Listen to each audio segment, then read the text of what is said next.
Hey, today we're making niggers. First we have black. Yeah, Yeah. pretty black. Yeah. Next we have don't have a dad. Don't have a dad? Yeah. Yeah. And then we have eat watermelon and fried chicken. Fried chicken, Yeah. watermelon? Yeah, that's pretty good. That's yeah. Next one is make good choices. Let's see. There's nothing there. Next we have rob people. Specifically whites. Yeah, they do that. Last one is go to jail. You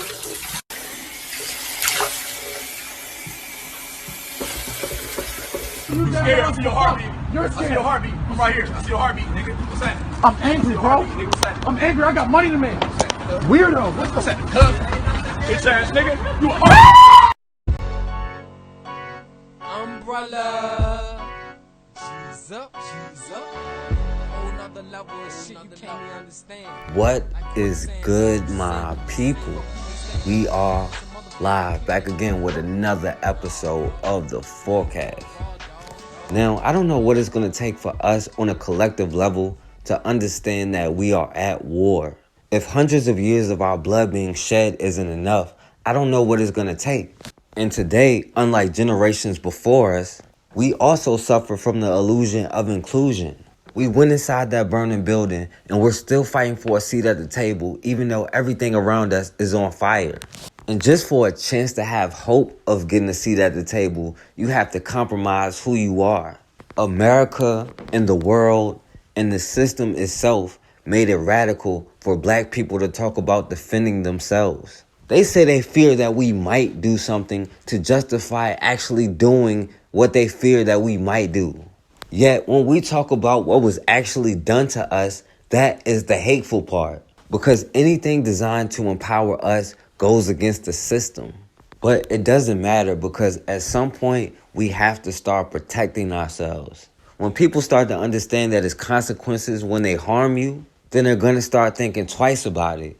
But if they know all you're going to do is cry and then march and then beg for justice and then still never get it, they have no fear and they feel like they can do whatever they want anytime. And so they try it. In Chattanooga, Tennessee, back in 1980, there was a riot.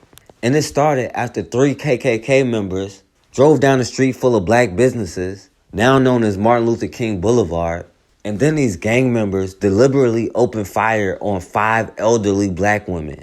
Now, 4 of them were wounded, and another one was injured by flying glass because these thugs shot out her daughter's car windows. But then they took off after they shot at these 5 elderly black women. Now, eventually, these 3 Klan members were arrested. But then when it went to trial, an all-white jury acquitted them. Now, when the word about the verdict started to get out, people got mad and they started to come outside and protest. And eventually the police was sent in. But when they were sent in, they weren't expecting to be met with gunfire. So then for the next 3 nights, the people were fed up and they started rioting. They were using firebombs, overturning cars, looting stores. And when people say black people attack stores in their own community, it's not like they own those stores. They're attacking white-owned or other-owned businesses, not black-owned businesses. They're not burning down their own businesses like they try to portray it. And by the end of the riot, at least 9 cops were shot. And this was one of the few times that more cops got injured than protesters. And the people forced the police to start retreating. And in order to save face, they had to call in people like Jesse Jackson to propose the idea to black ministers and other volunteers to organize their own peace patrol to patrol their own neighborhoods instead of the police. Now, eventually, those 5 women did file the first ever lawsuit against the KKK in the case Crumsley versus Justice Knights of the KKK. And those black women eventually won using the KKK Act of 1871. But the point is, it doesn't matter if it's 1920, 1980, or today. We cannot continue to be getting caught off guard when we are at war. In Indiana, a brother Demarcus Walker was beaten to death by a random white boy at Walmart. Now let's go back and see what happened to this brother. This all happened right over here. He says he didn't actually see the man get hit, but he heard it. And then he ran over, and when he got there, the suspect was beating the victim with a bat. Yeah, that was part of our coverage live on Facebook Saturday at the Apple Glen Walmart. Tonight, for the first time, we're learning more about the victim, Demarcus Walker. Police say he's an innocent man who was simply out running some errands on a Saturday morning, and his family members say he stopped by the Walmart to just pick up a couple items. Like we all do all the time, right? As he left, police say a man in a ski mask drove his car into Walker on purpose, then jumped out of the car and beat Walker with a bat. Police say it was random. The suspect had never met the victim before. Now the family wants answers about why. But when it's your family directly, it's a different type of pain. Zykeria Walker says it was her dad who was beaten here in the Apple Glen Walmart parking lot. And she has some questions for the suspect. It was 10-something in the morning. And why so early? Why in that day? Like, what was going through her head? One witness I talked with, who we're not showing his face, says he heard the impact when the suspect hit Walker with his car. He ran over to help, but he couldn't believe what happened next. When out of nowhere, the guy started beating the guy on the ground with a metal bat.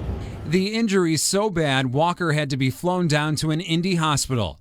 He's still unable to talk and tell police or family what happened. Police arrested 21-year-old Levi Arnold from Bluffton. Zykeria says her family had never seen him before. It was just sad to see my dad like that. It's just, I couldn't imagine something like that happening to my father. Like, why target my dad? But she is not the only one trying to figure out why the suspect picked her dad to attack in this parking lot. Her family is now leaning on police and the NAACP. We want justice, pure justice. Larry Gist is on the local NAACP Legal Redress Committee.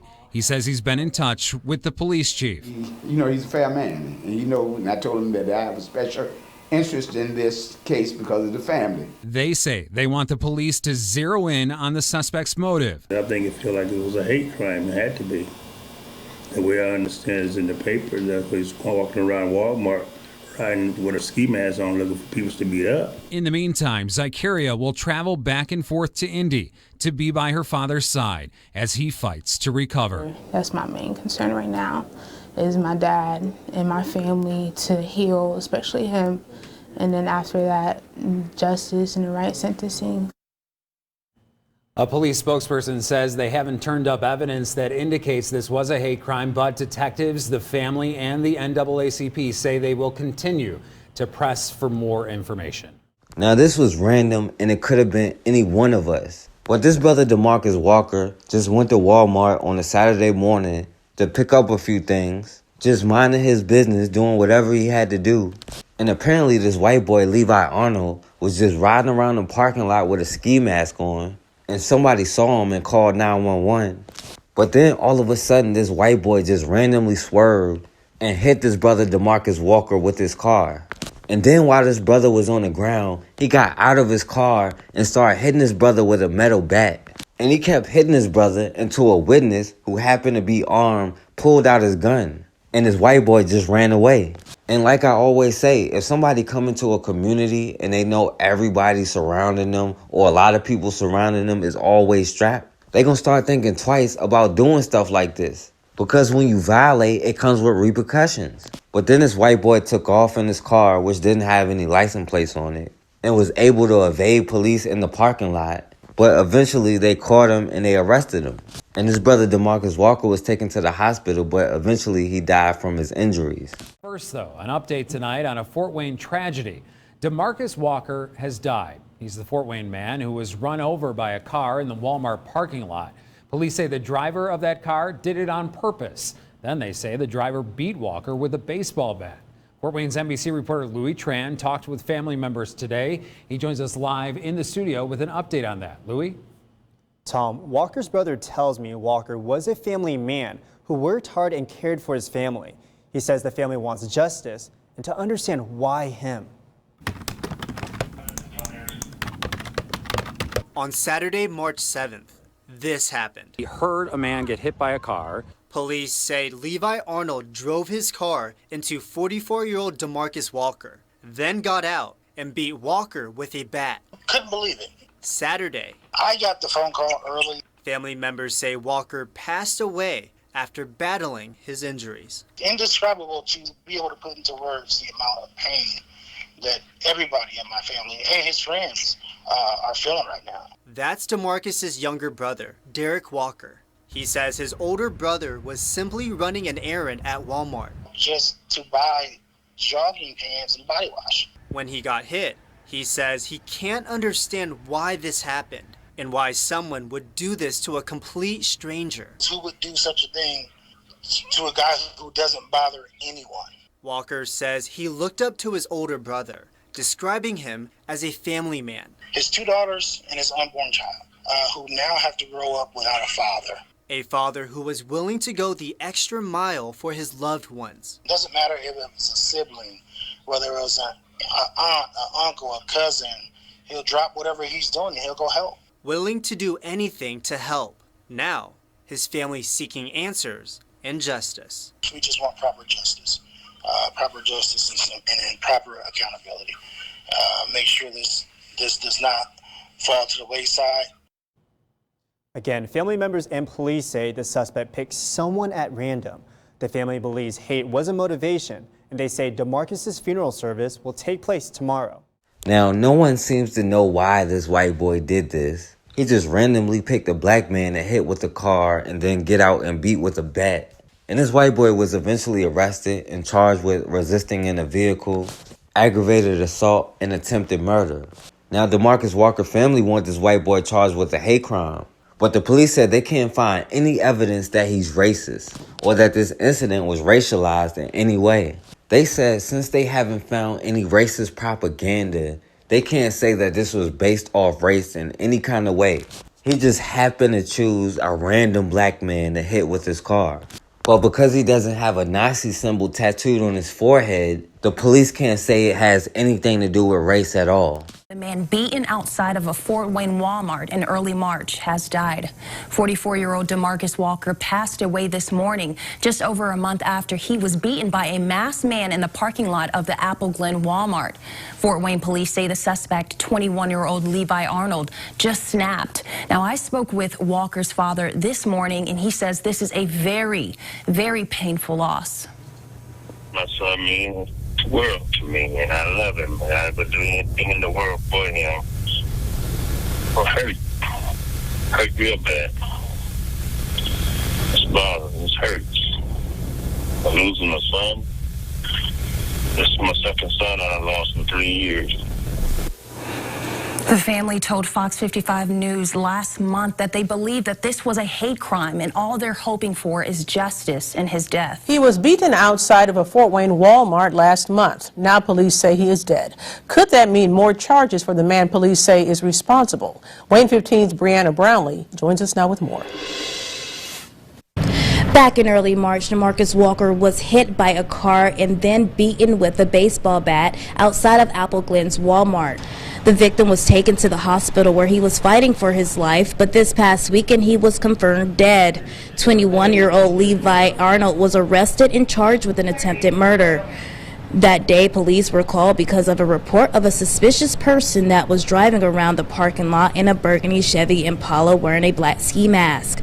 By the time police arrived, the suspect was gone.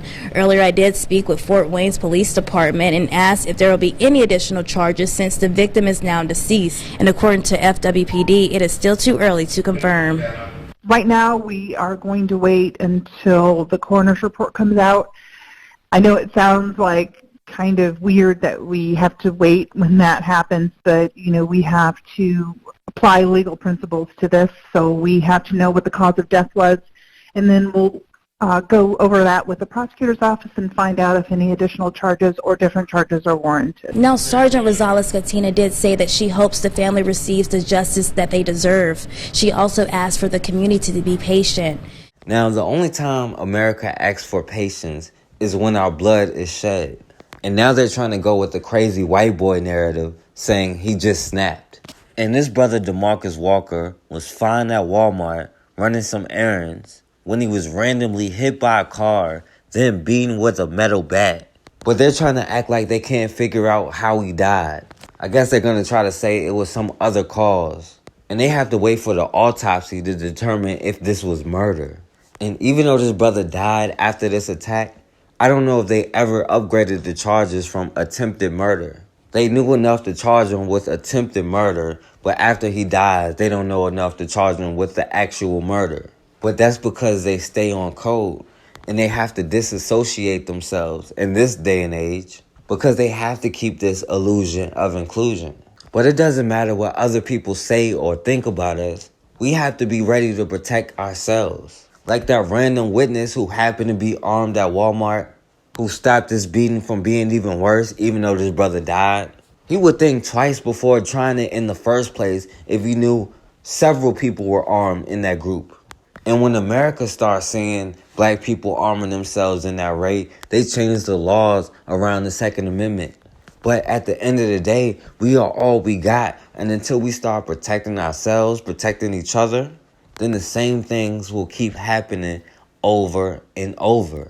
Morning. How are you, sir? Deputy Snell with the Sampson County Sheriff's Office. You got your license and registration on you? I do. Okay. All right, may I ask what the stop is for, sir? I'll let you know as soon as you give me your ID. Who you work for there? Your shirt. Delmar Oil Company. Delmar Oil Company? Yes, sir. Okay. How long you been there? May I ask why that is? Well, I'm just talking to you. I see your shirt there. I'm just asking.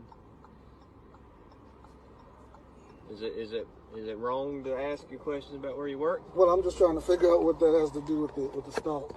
Okay. All right. Well, if you don't want, just casual conversation, that's fine. Since I got you stopped there. You're driving 65, and speed limit 70. I'm just wondering what's wrong with me. Are you okay?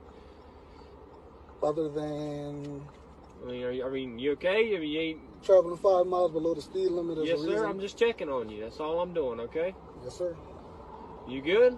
I'm great. Awesome. How are you? I'm doing better than I deserve. Where are you coming from now? Where am I coming from? Yes, sir. Goldsboro. Goldsboro. Is that where the office is? I'm trying to understand what's the relation. Do what? I'm trying to understand the relation to the traffic stop. Well, I'm just trying to figure out where you're coming from, where you're going, mess like that. So I have to identify where I'm traveling to and from during the traffic stop? stop? Hang tight here just a minute, buddy. I don't understand. Like, what the fuck is going on? Like, you telling me I gotta identify to you where I'm going to and coming from? Like, that don't make sense, bro. Yeah, like, and then shit in here, bro. Ain't nothing in here, so I'm not worried about that. But this shit is ridiculous, man. I'm tired of it. Every time I come down here, them boys do that shit. Every time I come down, and then I could have tell how he jumped behind me, like, bro, you tripping. You tripping, my nigga. Like, you tripping, dog. Word, this man wrote me a ticket, bro. Like, what could you possibly have wrote me a ticket for? Yes, sir. Videos there. This here's a warning, okay? No court date, no fine, nothing like that. You can throw this paper away when you get to the house. Ain't nothing to really worry about, all right? Okay, what was the warning for? All right. Have a good day, all right? What was the warning for, sir? I'm trying to understand what the warning is for. It's for traveling under the speed limit, okay? What, how you were fast traveling, what you say is kind of suspicious to travel under the speed limit when the speed limit is 70? Well, from my perspective, I was traveling at 68. I'm not going to argue. I got stuff to do, okay? Have a good day. I did too when you stopped me, so I'm trying to understand. I'm trying have to, a good so I don't make the same infraction. I'm trying to understand. How you doing, sir? How you doing, man? You have your driver's license vehicle information on you? What's going on? I'd be happy to tell you once I see who I'm talking to, all right? I need you to let me know, like, what's going on, like, what happened? Like I said, I'd be happy to tell you once I see information. I'm not giving you my information until you tell me what you pulling me over for. All right, sir. Failure to give me my information is an arrestable offense, okay? So you can either do this the easy way or the hard way, all right? I need to know what you're pulling me over for. I'm going to tell you once I see your information, all right? I got information, but I'm not giving you my information until you tell me what you're pulling me over for. Here's the deal. Either give me your ID or you go to jail. How about that? Put this on camera, man, because you're not dealing with this. Give me your ID. I need to know why you pulling me over. Give him your ID. Detail 5 radio. I'll be on the stop, entrance to the parks. You send me another car. I have a uncooperative occupant. Last chance. I need to know why you pulling me over. Give him your ID. He's going to tell you what it is. My tag's expired and my lights out. I'd be happy to tell you, sir. Are you a lawyer, sir? Hey, I'm representing myself right now. Okay. Because to be honest with you, I have a right to remain silent, right? So I could just sit here and ignore you. No, you can't, sir. I don't ask you any questions. Okay. Well, it's going to turn out very poorly for you. It's fine, but you're not telling me what's going on, and that ain't right. I'm gonna tell you what the deal is. You're probably suspended, so you don't want to give me your license. So,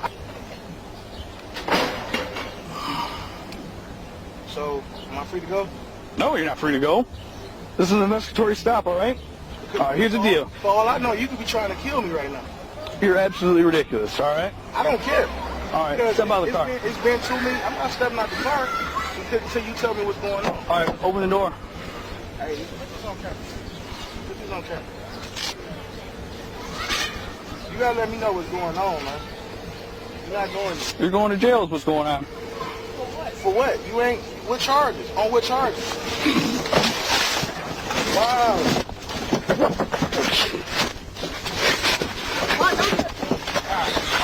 Get out of the car now.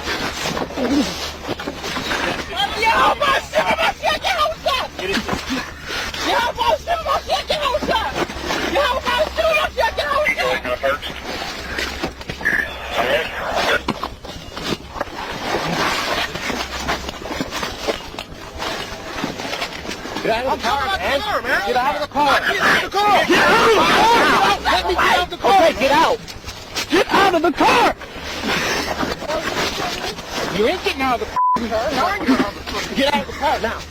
Get out of the car. On the ground. Put your hand behind your back.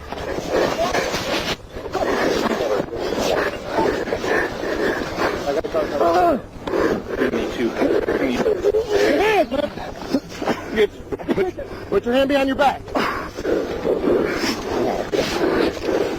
At a meeting earlier this week, the Fort Lauderdale Police Department dropped a bombshell. The racist video and text messages exchanged by 4 police officers would not cause them to lose their law enforcement certifications.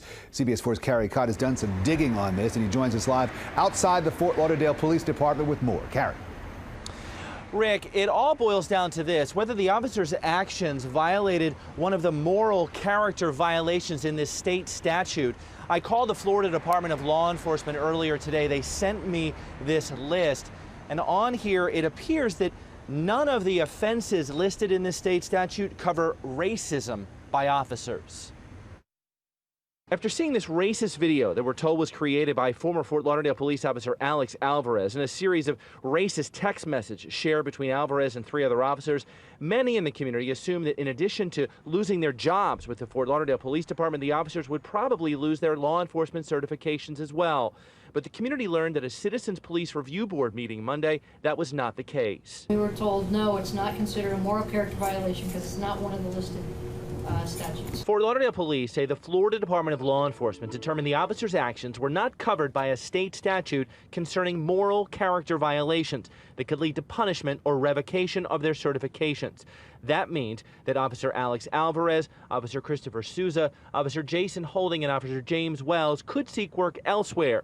Community activist Roosevelt Walters is incredulous. If this doesn't rise to that occasion, I don't know what will. Walters said he also cannot understand why the city of Fort Lauderdale hasn't sent the internal affairs documents to FDLE to let them review the case and see the allegations about the video and texts for themselves. If they haven't got the paperwork, what do we expect for them to do? Mayor Jack Seiler says the police department has every intention of sharing the details of their investigation with FDLE, but he believes no matter the outcome, this video and the texts mean those 4 officers have likely little chance of being hired anywhere. If you're a mayor, if you're a police chief, if you're a city manager, and you look at the actions of these officers, they will not be working for your department. For Roosevelt Walters, though, it's simple. And we cannot have officers out here supposedly protecting us who hate us. Mayor Seiler told me he would like to see this state statute amended to cover some sort of provision covering racism or discrimination by police officers. The Florida Department of Law Enforcement, tells me they don't have any disciplinary cases regarding these 4 officers at this time, and that when and if they get the documents from Fort Lauderdale on this case, they will review all the allegations thoroughly. Blue for the black, and too black for the blue. Shocking new allegations tonight out of the city of Warren, where a police officer says her brothers in blue refused to back her up on crime scenes because of the color of her skin. Officer Sheila Howlett has filed a lawsuit alleging multiple racial problems at the police department in a city where the mayor has been under fire for months. We're talking about Jim Fouts, of course, accused of insensitive racial remarks. Defender Kevin Deitch joins us with an exclusive interview with Officer Howlett. Growing up, Sheila Howlett was a good student and a good athlete who always wanted to be a police officer. First working for the city of Detroit, then Oak Park, before accepting an offer to be the first African-American police officer ever hired in the city of Warren. I took on the challenge, and to be honest, I assumed that in time, if I had good work ethic and just being a decent overall person, that they would get to know me for me. She never imagined that in the following 10 years, no other African-Americans would be hired. Warren is the third largest city in Michigan with 134,000 residents and more than 250 police officers. 13.5% of residents are African American, but Sheila Howlett is the only black police officer. She says from the start it wasn't easy, and instead of improving, it got worse. From racially insensitive remarks about African American names. Why do you guys name your children ghetto names? And then the example will be given. DEESTINEE. To racial remarks about food at lunch. Hey, Howlett, what you got today? Chicken and ribs? To racially charged stereotypes. I was compared to the gorilla, and people just don't understand the history of a black person and why that's so demeaning. Officer Howlett persevered until she realized her life might be in danger.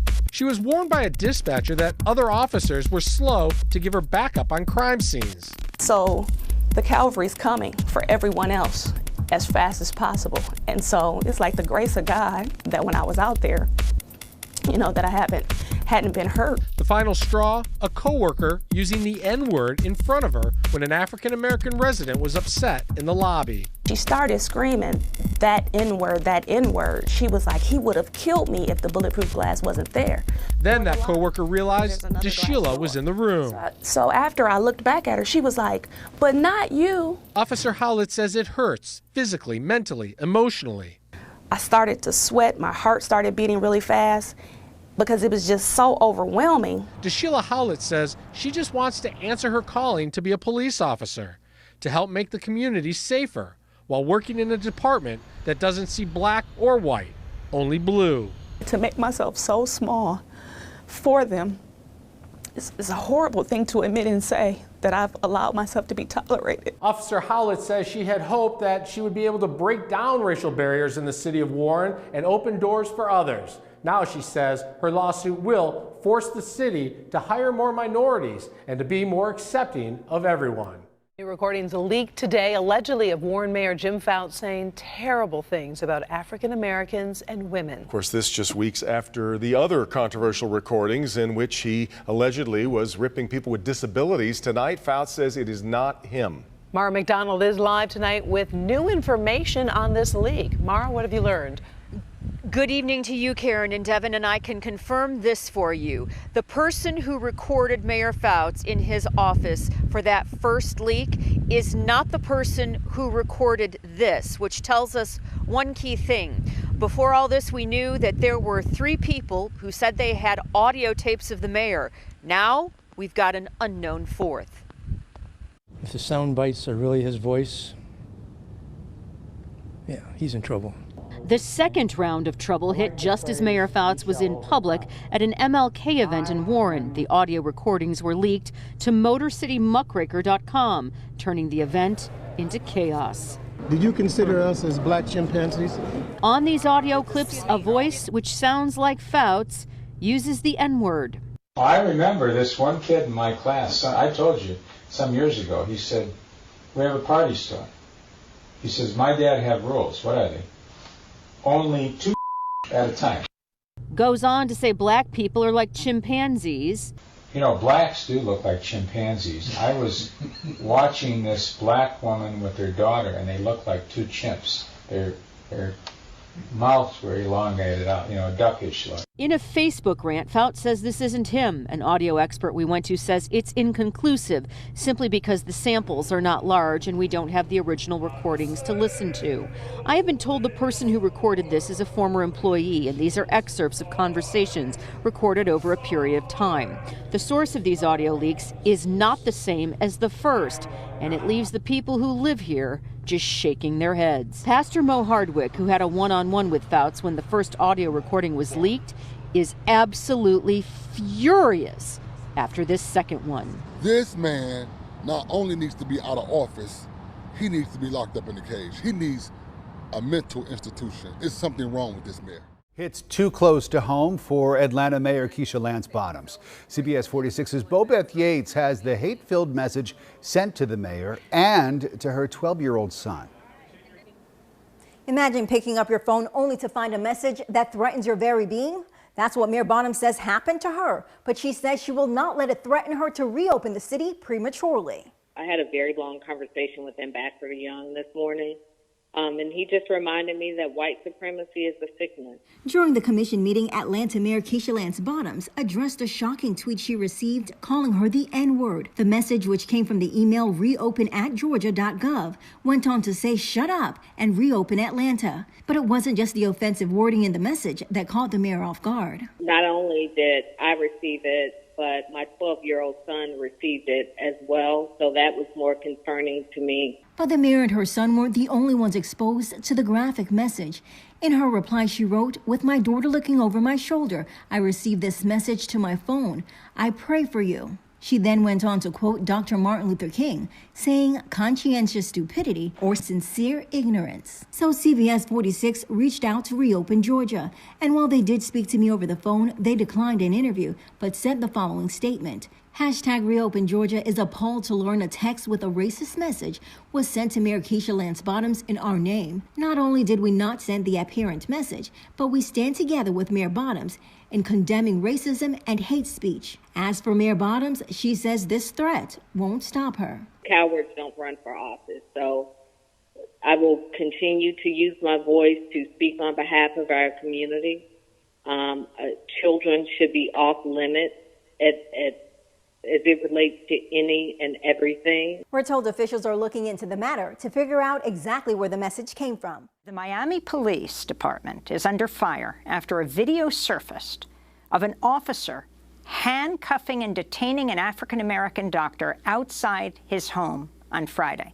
The man, Armin Anderson, was wearing a mask and preparing for a volunteer shift, helping protect homeless people from the spread of COVID-19 when a patrol car pulled up to his home.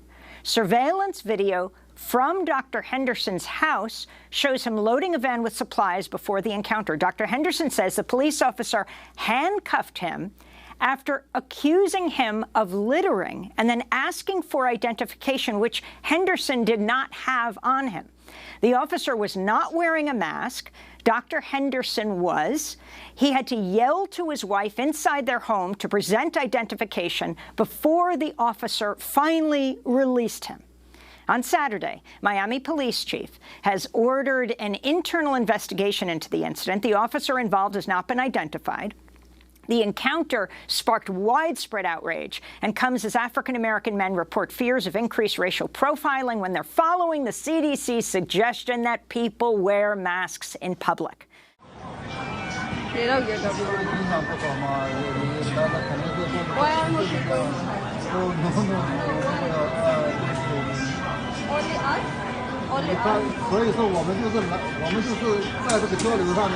allowed to go in? Well, I can go in. You can? Yeah, excuse me. I can go in and they cannot. Come on. They can. Right? Leave them okay. Okay. Oh my God. This is ridiculous. I'm sorry, I cannot help you. Really. Oh my God. City leaders in southern China are denying allegations of coronavirus racism, insisting that foreigners are not being discriminated against. Africans living in Guangzhou say that they're being kicked out of their homes and face harassment as health workers step up testing for imported infections. The African Union, Nigeria and Ghana are calling on the Chinese government to address concerns. Professor Keith Richburg is the director of the Journalism and Media Studies Centre at the University of Hong Kong. He says there has been discrimination against Africans living in China for some time now. Ever since Xi Jinping announced that the virus was essentially contained in China and that they could start reopening businesses and reopening factories, the numbers have been going up, but they've been blaming all of those new numbers, those new cases and the new deaths in China on what they call imported cases, meaning that they've contained it in China, but people coming back into the country are bringing it along. It smacks a bit of xenophobia to me, because number one, most of these so-called imported cases are Chinese nationals who left at Chinese New Year and are just now returning or returning from schools abroad, et cetera. So these aren't foreigners, these are Chinese who are bringing in with the virus. And secondly, they've been given really no statistics to prove that the real numbers of people coming in with the virus are actually foreigners at all. But that's kind of the narrative or the storyline that they'd like to say, is that all of these new cases are all from foreigners. They've even restricted foreign diplomats from coming back into Beijing, for example. China has always had this kind of complex relationship with Africa, whereas officially, they see the African countries as brothers. Lately, China has put a lot of development money into Africa. They built the African Union headquarters. They built the railroad from Nairobi to Mombasa. But and as a consequence of these, tens of thousands or millions of Chinese living in Africa, you also have a lot of African traders, African students who have gone over to China. And so, officially, on an official level, there's this kind of feeling of fraternity. On the ground level, people to people, the Chinese simply don't like them very much. They're basically there's a lot of racism. I've been to Guangzhou. I've been to that area that they call Little Africa, or more derogatorily, they call it the Chocolate City. The Africans tell me they feel discriminated against by the Chinese. Oh.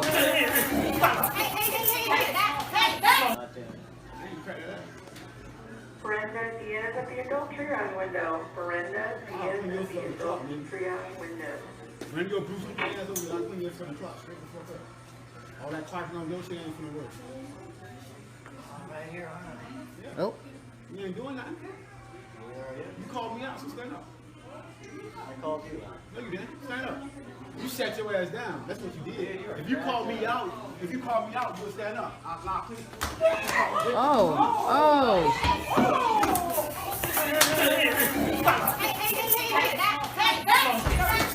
Nigga, I'm real about mine. Hey, look.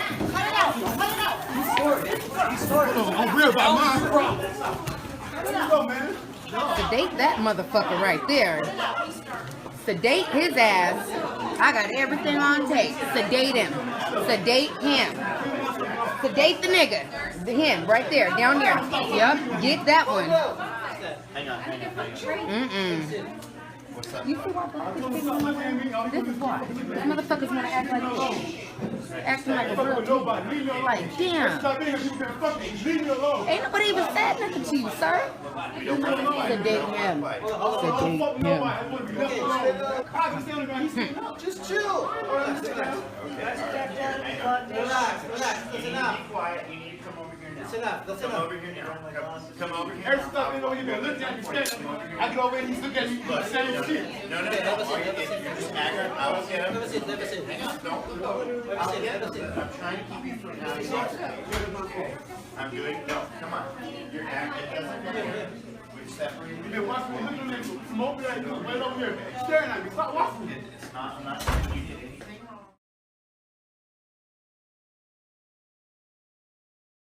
All right, and we back on the forecast. Now, it is important that we start teaching our children the situation that we are in and the dangers they face in the world. We cannot send them in environments without preparing them first. Because if we don't know our history, we're doomed to repeat the same mistakes over and over and over. Now, Ida B. Wells broke down the lynch law back in the 1800s. How the dominant society used white women as a means to attack the black community.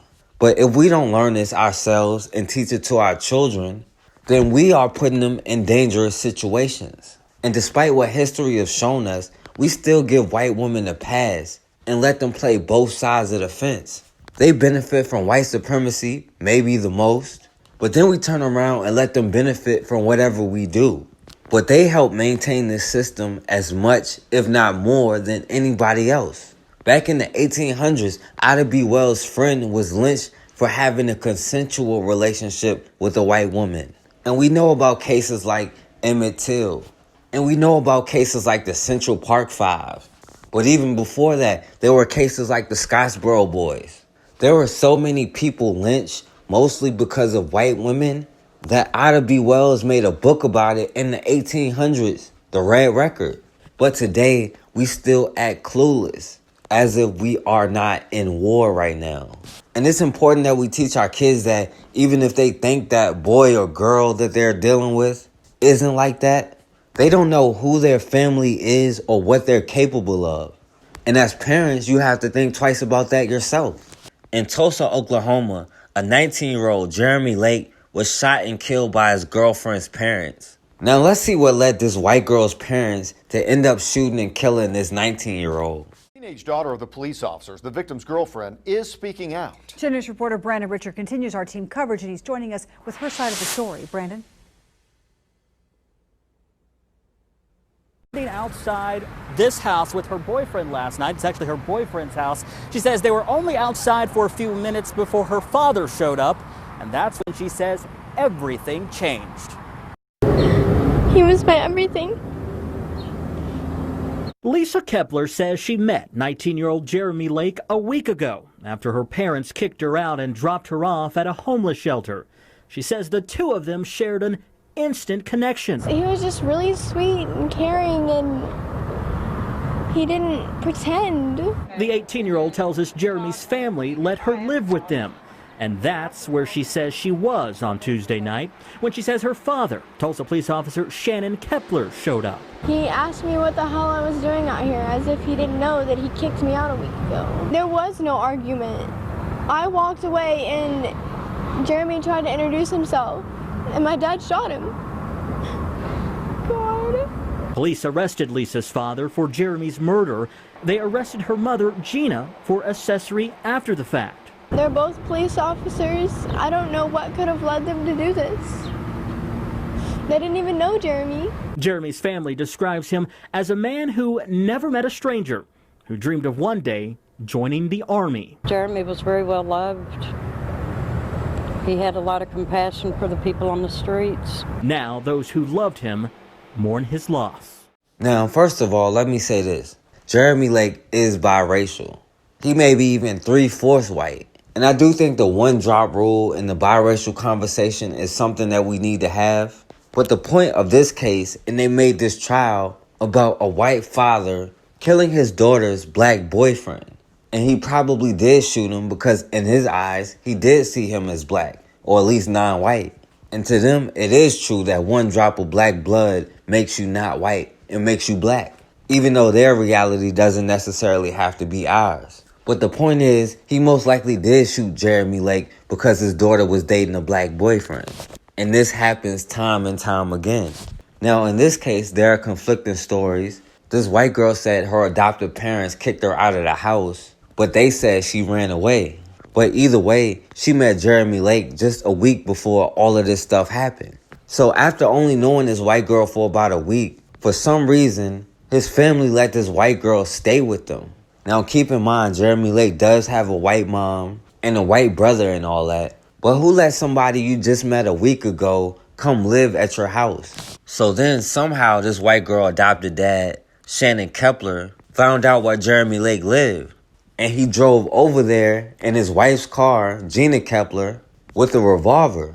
Now, Shannon Kepler, who was a cop, didn't go over there with his police-issued gun. He took his personal gun, which showed he most likely planned to use it. So Shannon Kepler, who was supposed to be a cop, pulled up at this 19-year-old Jeremy Lake house and waited for him and his white girl to walk up. And then he started yelling at her, "What the hell are you doing?" Now again, the stories started conflicting each other. This white boy said he got into an argument with his adopted daughter and Jeremy Lake tried to step in between. But this white girl said she was ignoring him and walking away. And then she said Jeremy Lake went to introduce himself. And then all of a sudden, this white boy, Shannon Kepler, fired 3 shots, shooting him in the neck and the chest. And then he shot 2 more times and almost hit this white girl and a 12-year-old who was just sitting on the porch. Jeremy Lake ended up dying on the spot, and his white boy Shannon Kepler just sped off, essentially in a drive-by. Now, it turns out that not only Shannon Kepler is a cop, but so is his wife Gina Kepler. She is also a cop. And even though the police, especially in Tulsa, stay on code and seem to keep it in the house, they were forced to arrest both Shannon and Gina Kepler. A Tulsa police officer out of jail after posting an $825,000 bond. 2 News first to break this just before 8 to our viewers who signed up for mobile push alerts. Reporter Liz Bryant following the story all day live at the bond hearing. Good evening, Karen. Shannon Kepler walked out of this Tulsa County jail around 7 tonight. His wife picked him up. They stood there and embraced. They hugged for just a little while. Now, Shannon's been in an isolation cell all by himself for his own safety for more than 2 weeks. His hair grown out, greasy, sporting a gray beard. As Gina Kepler walked into court, she kept smiling at husband Shannon. His attorney believes this case will take years. My client is a caring father, and he's a loving member of the community. He's never had a bobble in his life. He was my everything. Days after the shooting of her boyfriend, daughter Lisa moved on, now living with someone else in Owasso. Kepler's attorney accused Lisa of lying, changing her story all the time on TV, and not even seeing what happened that night because she walked away, they said. I don't think much of the lawsuit. I don't think much of these people that want to be on TV. I don't think much of the facts of this particular case, and I do think a great deal of our defense. Prosecutors paint Kepler as intending to do this, pointing to gunshots in the boyfriend's neck and chest, then Kepler driving off, never calling 911, and hiding the getaway SUV. They also say a police report found inside Shannon's home shows where to find the boyfriend and that he's been in trouble for assault. If I went in and asked for no bond, we would have had a bond set anyway. So I have to look at it and say, all right, with this court, what's going to happen? Eventually, Gina forced to leave court and stand in the hallway, caught talking to her husband. Former Tulsa police officer said he did not mean to kill his daughter's boyfriend. Fox 23 sent a push alert to your phone when the defense for Shannon Kepler rested its case today after he took the stand in his own defense. Fox 23's Ashley Lincoln spent the day inside that courtroom. She's live now with the reason Kepler thought his daughter's boyfriend was a threat. Shay Kepler revealed details about his relationship with his daughter today. He also told the jury about information he found out about Jeremy Lake that led him to assume Lake was dangerous.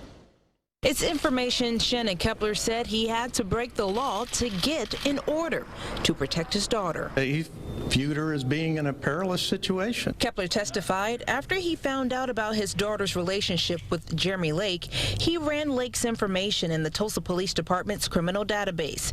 And there, Kepler found Lake had been arrested for assault, but was never charged. Kepler told the jury he continued looking into Lake's background and found he was friends with several behavioral counselors on his Facebook page. Nothing in there that was spoken about that was untrue. The state said the defense went to great lengths to try to vilify the victim. People can say a lot of things about a lot of people, but ultimately what's provable is what's important. Kepler told the court he thought his daughter Lisa would be happy to meet him when he went to Lake's house. Kepler's attorney said although they revealed this information, he's still adamant his client isn't getting a fair trial. I will say very honestly, I don't think he's getting a fair trial by a long stretch. Why not? Well, lots of reasons. I can't talk about them. Now, this white boy, Shannon Kepler, who was supposed to be a cop, essentially did a drive-by on Jeremy Lake at his own house, even though he was unarmed.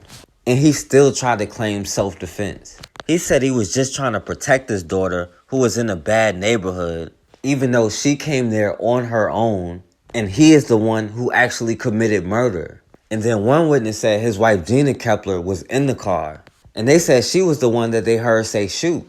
They did arrest her for not cooperating with the investigation, but of course they dropped all the charges because the Tulsa Police Department has a reputation of protecting white women like her and Betty Shelby.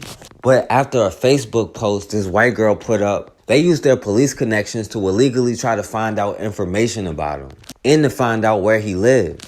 And he tried to use a non-existent criminal history to justify murdering him. Now, it did take 4 trials after they had 3 mistrials, but eventually in the 4th trial, he was convicted, but it was only for manslaughter. Juror wants to remain anonymous, but they tell 2 Works For You they believe there was enough evidence to prove that Kepler was guilty. The juror posted on Facebook saying, quote, "Justice was not served to this young boy only because 2 people could not look past their own prejudice towards black people." They say the jury couldn't come to a decision after hours of deliberation. The juror says it came down to 2 people who couldn't get on board with everyone else. Former Tulsa police officer Shannon Kepler is spending his first day in jail. A jury convicted him of manslaughter late last night after 3 previous mistrials. They recommended he spend 15 years in prison for shooting and killing his daughter's boyfriend, Jeremy Lake, back in 2014. 2 Works For You reporter Micah Hatfield joins us outside of where Kepler is being housed, and authorities plan to make special considerations for his safety. Because Shannon Kepler is a former police officer, he's considered a high-risk inmate. The jail has a certain protocol for people that fall under that category. They're kept away from the general population for their safety. Jeremy Lake's family is just glad there's some conclusion in this case. It is partial closure to find that this is resolved and we don't have to do this anymore and everything will go on. Lake's father says the outcome shows people of all walks of life can get justice. In this case, justice his family and son deserved. On the other side, cries heard from Kepler's family. Defense attorney Richard O'Carroll also not pleased with the outcome, saying if they take enough shots at you, they're going to hit you. My heart goes out to the Kepler family, and I just don't feel like the process was fair in the final analysis. It's simply a prosecution for somebody who killed another human being. O'Carroll says the state made the case about race, calling it all very political. Was Shannon the scapegoat? There are more black African Americans per capita in the state of Oklahoma, any state in the union. And this is going to be the Band-Aid they put on top of it. It's a sham. Anybody who's dealt with Mr. O'Carroll totally understands everything that comes out of his mouth. It's unpredictable. No matter what, he's gonna look at the sun and he's gonna say that's not the sun that's up in the sky, and he's gonna tell you that the sky is gray when the sky is blue.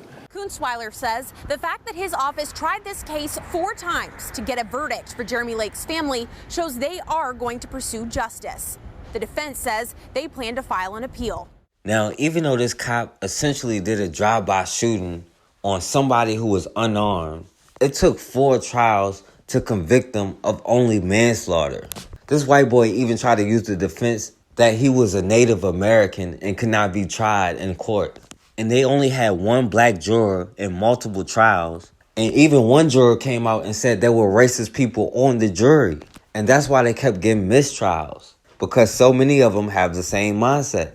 God forbid their daughter comes home with a black man.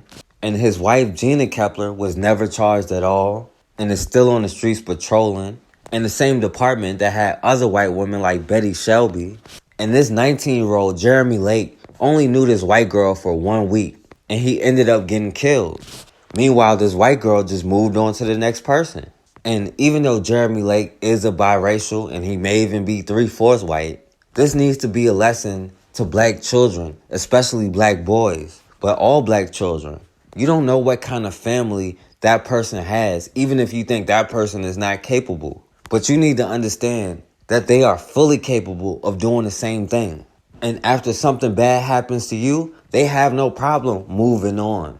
And anytime they want to change and go back to the dominant society, all they got to do is say you influenced them. And no matter what she did, it goes right back to protect the innocent little white girl. But we have to understand that we are all we got, and we have to protect ourselves. We have to protect our women, our children, especially their minds. Because if we don't get control of our children's minds, then we'll continue to make the same mistakes over and over. We have to find a way to let go of our tribalisms and our petty differences and get on code. Because we are the only ones that can change our situation. Nigga. Nigga. Fucking nigga. One, you get a grip because Liv said fucking nigga. Nigga. Nigga. What are you gonna fucking do? These people are starting on us because Liv said nigger.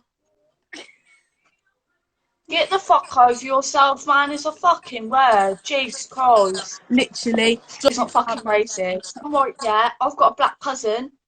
I say it. Do I have any? She doesn't have to. Yes. Who? To chill because you're all getting mouthy over the fucking pettiest word ever. Why the fuck you saying the N word for? Shut the fuck Great, up. she's It's a threatening word. to beat you up. Look, Look, this is a nigger shoe. And guess what? Nigger. Don't you think we already know that? Nigger. What, you Nigger. I'll beat your ass, nigger. An East Valley teen is under fire after posting a racist TikTok video that went viral. Now she's saying she's sorry. But it's not the first case of racism in a Valley high school. So a lot of people are wondering now, will Gilbert High School punish this young lady? Team 12's Rachel Cole joins us with the details. Rachel? Hey there, it appears the teen who posted the TikTok has deleted her account, but not before a Twitter user could capture it. A post that now has more than 4 million views. Ladies, hot. In the TikTok, the teen's on-screen text refers to cops, African Americans, and then a reference to the 3/5 compromise. And it appears she's in a cotton field, which both date back to slavery. I'm sorry for putting out that video in the first place. I should have realized that it was wrong. Now, the teen who is a student at Campo Verde High School in Gilbert is apologizing and explaining. I didn't mean for it to come off as racist, even though considering the context of it, I didn't mean it like that. I was just doing a TikTok trend. Communication expert Eric Bailey says for teens, they oftentimes don't think about the long-term consequences. The young lady at the time wasn't thinking about rational thought. She was thinking about, ooh, this is going to give me the most likes. Likes equals a dopamine release. Dopamine release equals that feels good. And so that's how those things perpetrate. This isn't the first time we've seen racist claims involving Valley students. Back in 2016, seniors at Desert Vista in Ahwatukee stood with the N-word on their T-shirts during an on-campus photo shoot, trying to create an inside joke that quickly spread. A lot of people will say, well, I'm not racist. I didn't mean for it to be racist, so it's not racist. Unfortunately, that's not the way that things work. You don't need intent to actually to do a racist act or say racist words. In the Desert Vista case, the district suspended the seniors for 10 days. As for the teen at Campo Verde High School, the school says it's investigating, and the behavior displayed in this video is not representative of our district or Campo Verde High. The teen claims she didn't think the clip would garner so much attention. My actions aren't okay, and anything I'll say won't justify what I did. I can see it. You can't hear me? Hey, wow, big. Kyle, you're talking to everyone, but... Yeah, we heard that. Oh, damn, you did not just... Yikes. Don't say anything. Yeah, I just want to say I'm sorry. Last night I made a mistake and said the word that should never, ever be said. And, there's no excuse for that. I wasn't raised that way. It's just an awful thing to say. And I feel very sorry for my family, my friends, my partners, the NASCAR community, and especially the African American community. I understand the damage is probably unrepairable, and I own up to that. But I just wanted to let you all know how sorry I am, and I hope everybody is staying safe during these crazy times. Thank you. Sir, you committed a crime. You assaulted me. You should wait for the cops. You should wait for the cops. You're funny. You're funny. Keep going. Keep trying to scare me. I'm not easily scared like that, bro. You're crazy. You're crazy. Come and try and throw a bun at me now. This one. Yeah. You better relax. Yeah, come. Okay. Do it again. I didn't do anything. You threw a bun at me. I didn't do anything. I know, but then you threw a bun at me. All I was doing was talking to you. Now you took it physical.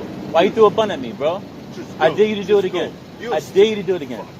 You're silly, bro. The bun is right there in the street. The birds are eating it. You threw a bun at me, bro. Then call the police. Do it again. I tried to, but they were traffic. They were traffic. I know. So try and hit me now. Do it, you crazy ass. You got kids in the car. Your whole life will be done for. Unless you don't care, unless you're really crazy, we'll both go out right now. We'll both go out right now. Go ahead, bro. Yeah, go ahead. Go ahead, fuck up your kid's life and hit me. Sure, you're gonna put down fucking Facebook, Twitter, You're whatever. a crazy father, yo. You got 2 kids in the back. I thought it was 1. You got 2 kids in the back, and you're assaulting me, throwing shit at me because I honked at you for the bike lane. Coming off the sidewalk out of Paradise, you got buckets of shit for your kids, and you walk in the bike lane. Come.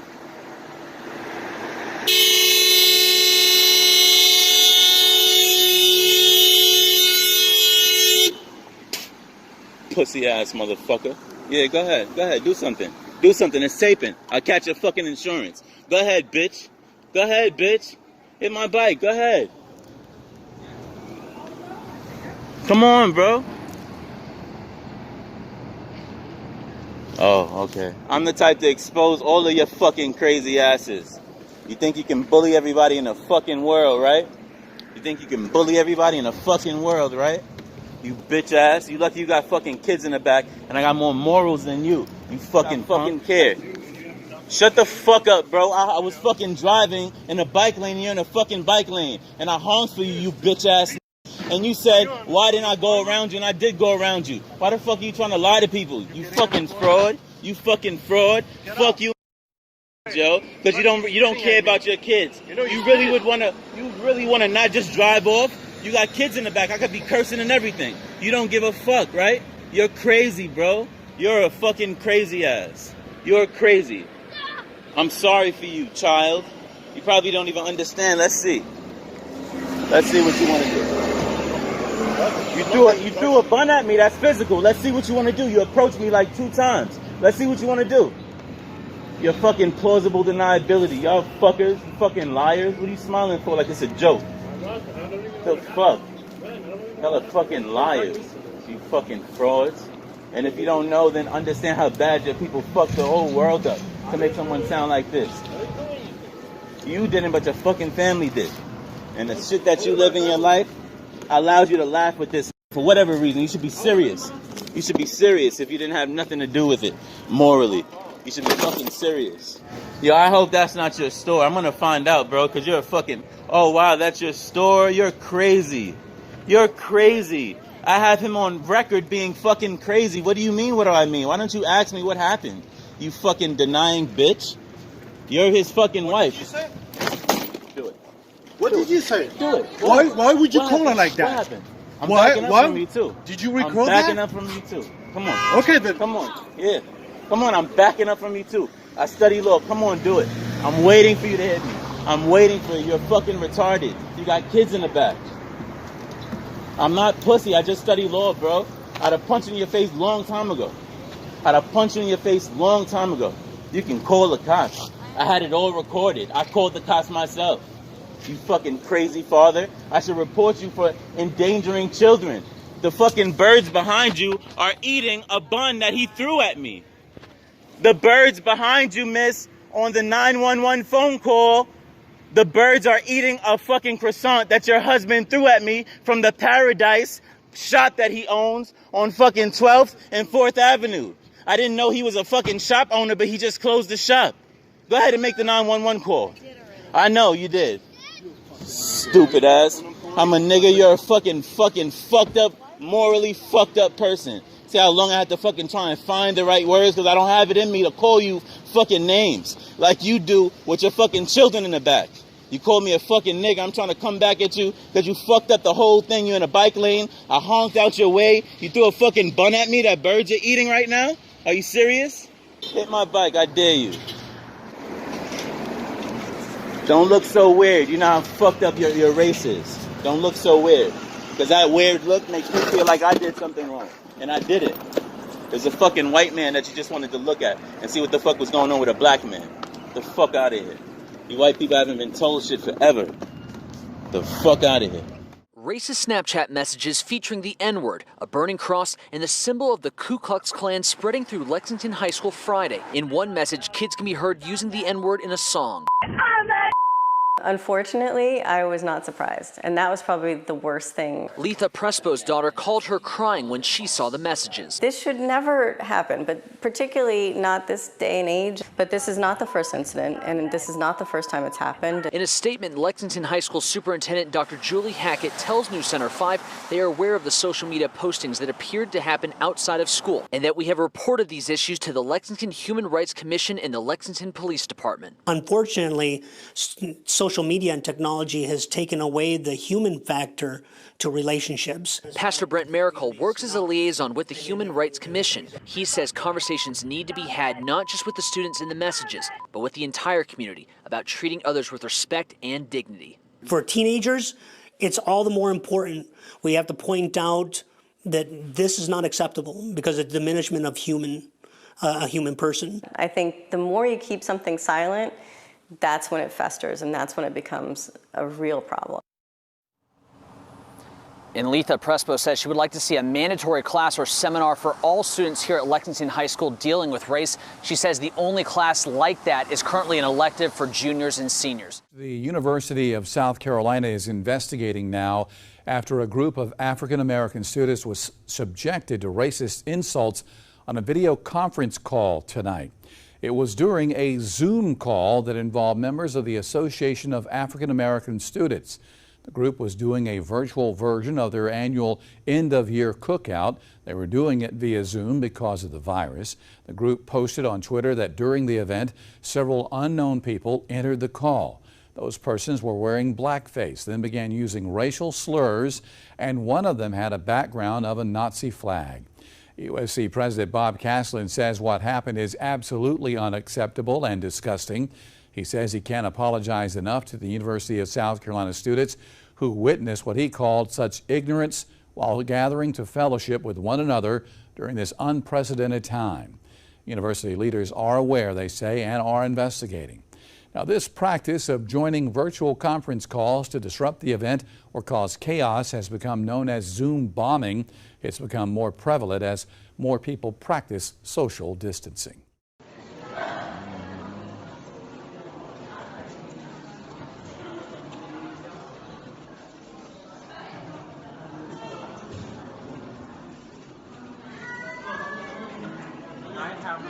I want to go to the other country to work 3 months.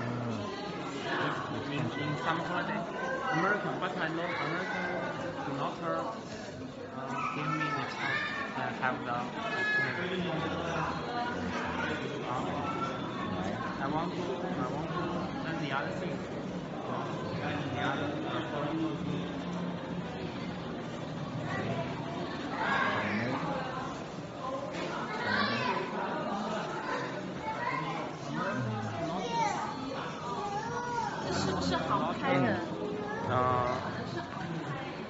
let the other people to work because I don't have enough money, so I must work. They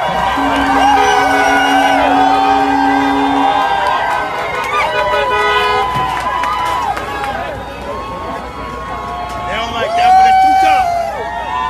We need to work together, lift this place back up just like that. Niggas. Yeah. All my niggas. Yeah. Ride on that for niggas. Yeah. I'm a nigga. My family's good niggas. I love the fucking nigga. You want to throw the shit on my face, bro? Bob, what are you going to this shit? And the shit is bold though. My shit is worth more money than your fucking shit is, my nigga. My shit is worth more money than you. Fuck out of here, nigga. And I said sorry. Fuck out of here, nigga. Fuck out of here, nigga. My shit is worth more money than you fucking shit. That's not true.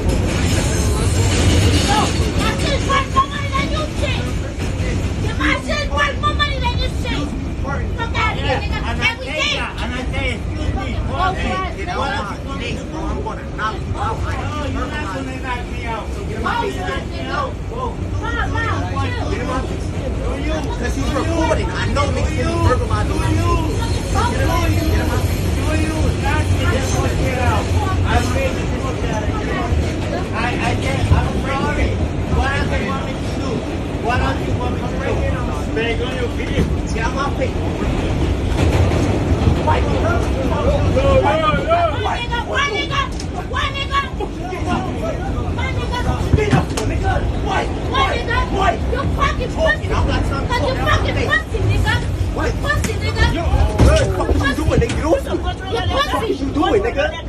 Thank you, man. Now you pussy, nigga. No, you pussy, nigga.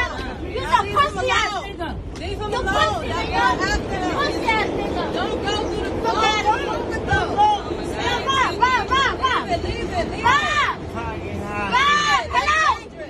Eat pussy. Hello. Yo, you need to chill the fuck out. Fucking stupid ass nigga. Fucking pussy ass nigga.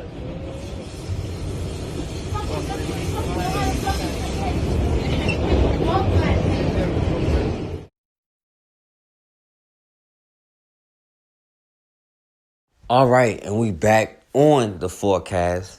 And I want to say RP to the brother Demarcus Walker and to Jeremy Lake and to all our people who have suffered injustice. At some point, we're going to have to realize the situation that we are in. And it doesn't matter how afraid we may be, how hard it may seem.